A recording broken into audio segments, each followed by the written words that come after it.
This is the Paltalk News Network.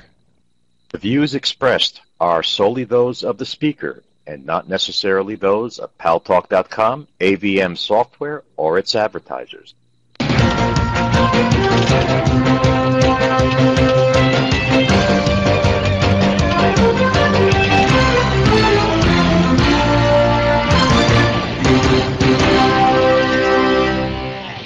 News Talk is online. News Talk Online is a production of Paltalk.com, the largest multimedia interactive program on the internet, with more than and on iTunes and on YouTube and on my blog, GaryBaumgarten.com, where you're encouraged to post your comments. Whether you agree with yours truly or not, no retribution. And thanks to our good friends at CRN Digital Talk Radio, we're syndicated by 2 an additional 12 million households. I am your host, Gary Baumgarten. I welcome you to the show. And I remind you once again that you want to remain an informed citizen of the world and a smart chatter on Paltalk. You need to go to paltalknewsnetwork.com. Go early and go often, just like voting in Chicago. And read what we have there. Stories that you may or may not see, hear, or read in the mainstream media. And from multiple perspectives. Logical. So we have brought together a number of people from the left, a number of people from the right, and a number of people from in between. To try to bring to us many perspectives for you.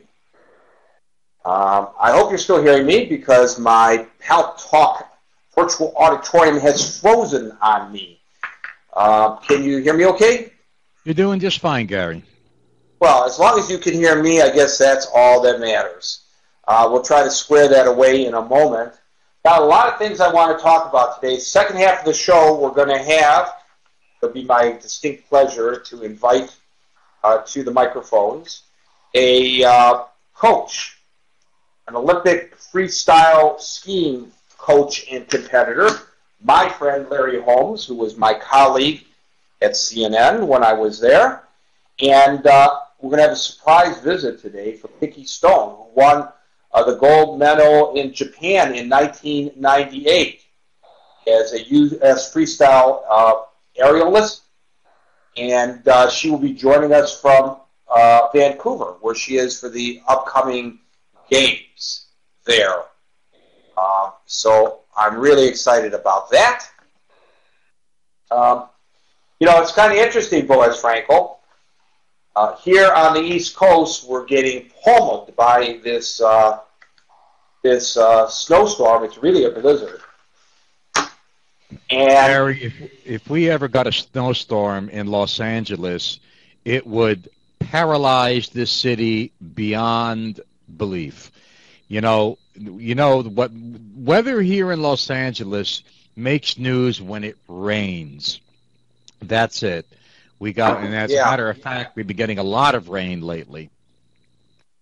But what's really interesting is that in Vancouver, they're actually shipping in snow for the Winter Olympics, which is just unbelievable. There's a story on the Paltalk News Network site by our good friend Robert Garcia, which suggests that global warming actually is the cause of the blizzard that we're having. And he cites data which says that global warming doesn't suggest that suddenly the Earth warms. It causes for there to be more atmosphere. More atmosphere. More moisture in the atmosphere, and that's why we have what we're having. I had been publishing all day, and I don't know what happened with that camera. I quickly switched to another camera here, but I've been publishing all day here in the Paltalk News Network, the storm that is hitting the East Coast here, and several other people have been publishing out their windows as well. Nobody's driving around in this.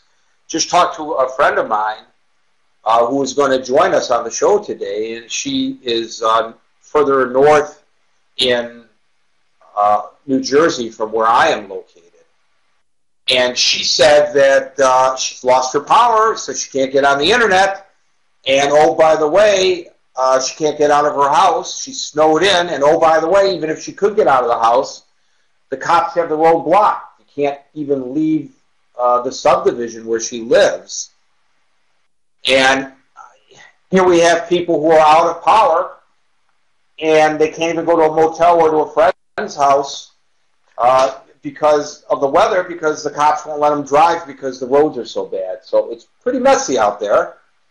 And prudently, I stayed home today and am doing the show from home because I could have gotten into the city this morning, but coming home, I don't know whether the trains are running, I don't know if the ferries are running, and I don't know if my car, how long it would take me to dig my car out of the parking lot to get home from the train or ferry station. 2 airports in Washington, D.C. have been closed due to the blizzard. They have a metro system. It's a mass transit system in Washington, D.C., but part of it is above ground, and that part of it is not running. So that's complicated the situation there. And as Robert says in his piece, 2 major blizzards to hit Washington, D.C. in 1 week. Pretty amazing. Another story I want to talk about, it has to do with the Obama administration finally getting some cojones, slapping sanctions on the Iranian Revolutionary Guard. A lot of people think that, well, wait, that's just the military in Iran. No. The Revolutionary Guard is far more than the military. They control the commerce. They control the business. They're in charge of the construction because the Revolutionary Guard has construction companies. They build the tunnels. They build the water infrastructure. They build perhaps weapons of mass destruction. Yeah, that's what the Treasury Department says. WMDs. Here we go again. And this is a more narrow sanction than a sanction that just hurts the general populace.